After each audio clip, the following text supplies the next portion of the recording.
നമസ്കാരം, ഞാൻ ഡോക്ടർ ശ്രുതി പണ്ഡിറ്റ്. EIA ഇതിനോടകം ഒരുപാട് വീഡിയോയിൽ നമ്മൾ കണ്ടിട്ടുണ്ടാകും എന്താണ് EIA എന്ന്.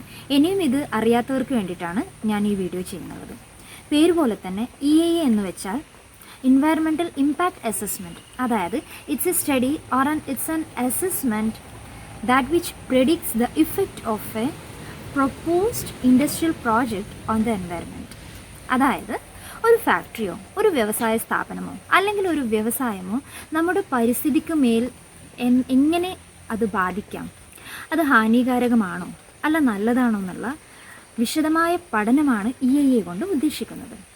1986 നിലവിൽ വന്ന പരിസ്ഥിതി സംരക്ഷണ ആക്ട്, അതായത് എൻവയറമെൻറ്റ് പ്രൊട്ടക്ഷൻ ആക്ട് പ്രകാരമാണ് ഇത് നിലവിൽ വന്നത്.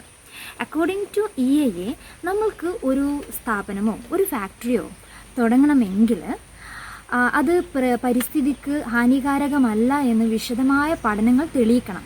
എങ്കിൽ മാത്രമേ നമുക്ക് തുടങ്ങാനുള്ള അനുമതി ലഭിക്കുകയുള്ളൂ. അപ്പോൾ EIA ഡ്രാഫ്റ്റ് 2020 എന്താണ്? ഇതുവരെ നിലവിലുണ്ടായിരുന്ന എല്ലാ നിയമങ്ങളും പാടെ താറുമാറാക്കുന്ന ഒന്നാണ് EIA ഡ്രാഫ്റ്റ് 2020.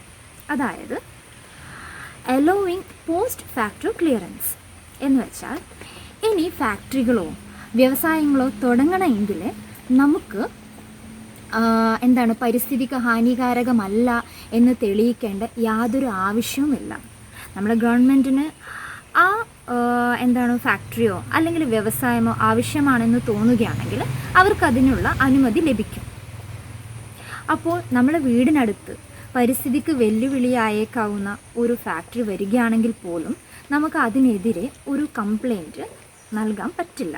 ഒരു സിറ്റിസൺ, ഒരു പൗരന് ഒറ്റയ്ക്ക് പറ്റില്ല. അപ്പോൾ നമ്മൾ ചിന്തിക്കേണ്ടിയിരിക്കുന്നു അല്ലേ? EIAയുടെ ആവശ്യകത വീണ്ടും വീണ്ടും കാണിക്കുകയാണ് നമ്മുടെ നാട്ടിലുണ്ടാകുന്ന തീപിടുത്തവും വാതക ചോർച്ചയും അങ്ങനെ പല സംഭവങ്ങളും.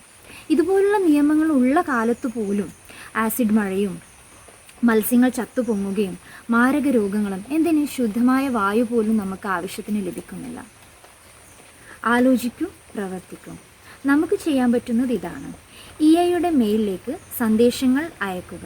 അതായത് we are against EIA draft 2020 എന്നുള്ള സന്ദേശങ്ങൾ അയക്കുക.